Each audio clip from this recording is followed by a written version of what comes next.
අනේ දෙවියනේ දුවේ. දුවපහන් මයේ මැනික කන්ද නාය යනවා.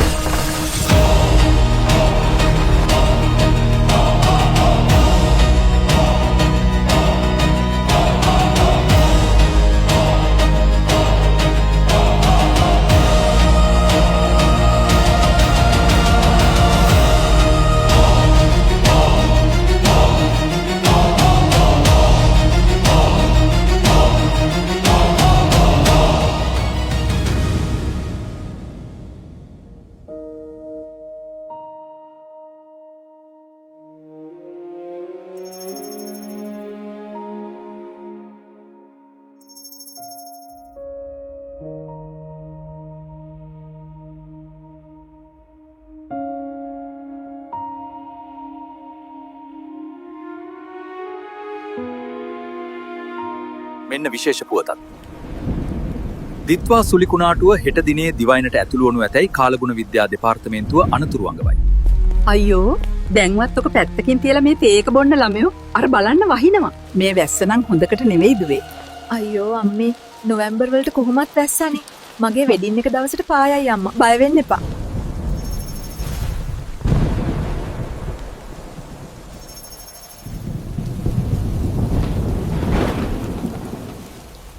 සඳුනි ලෑස්ති වෙන්න පල්ලෙහා ටවුන් එක යට වෙන්නලු යන්නේ. ග්‍රාම සේවක මහත්තයා කිව්වා කඳු පැත්තේ අයට පරිස්සම් වෙන්න කියලා. අපේ ගෙදරට මුකුත් වෙන්නේ නැහැ. අනික තාත්තා හදපු මේ ගෙදර දාලා අපි කොහොමද යන්නේ?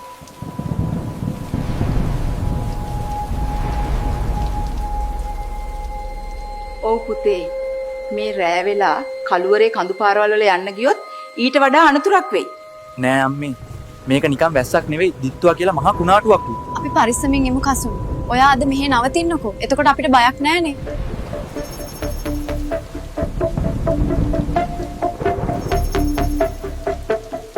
කරන්ට් එකත් හදිසියෙම ගියා නේද? මාර වැස්සක් කොයි මේක. ඔව් බං. අපේ ටවුන් එකත් යට වෙන්නලු යන්නේ. තාත්තේ මට හෙට අලුත් කවකටු පෙට්ටියක් අරන් ඕනේ. අනේ පුතේ තාත්තට දැන් දවස් ගාණක් වැඩ නැහැ මේ කෙහෙම්මල් වැස්සක් නිසා. ඉක්මනට මං අරන් දෙන්නම්කෝ.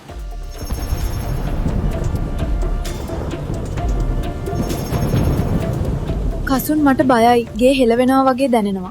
බය වෙන්න එපා සඳුනි. මම ඉන්නවනේ. අපි එහෙනම් යමු සාලෙට.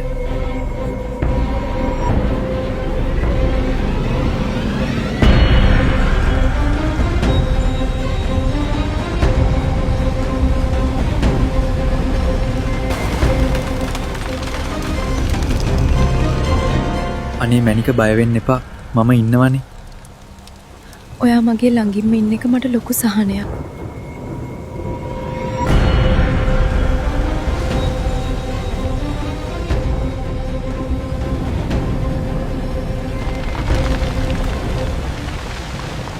මේ දෙවියනේ දුවේ. දුවපහන් මයේ මැනික කන්ද නාය යනවා.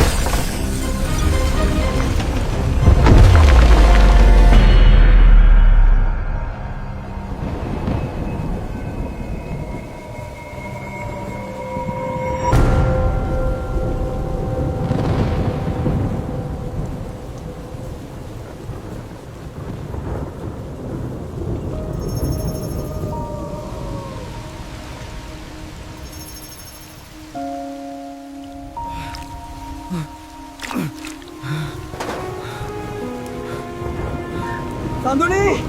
සඳුනි! ඔයා කොහෙද මැනික?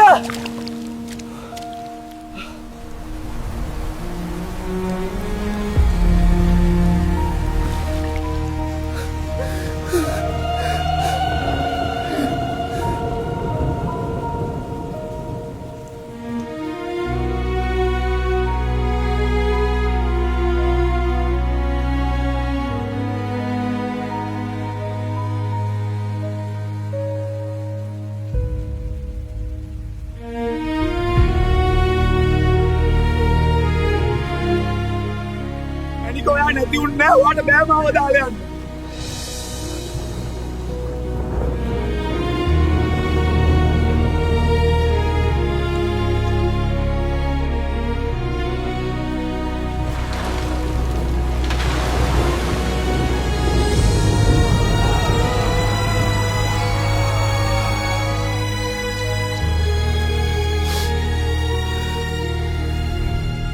මැනික මාව දාලා යන්නේ නැහැ නේද? පිස්සුද මැට්ටෝ මම ඔයාව දාලා කොහේ යන්නද? ලබන මාසේ අපි බදිනකල් මට ඉවසිල්ලක් නැහැ.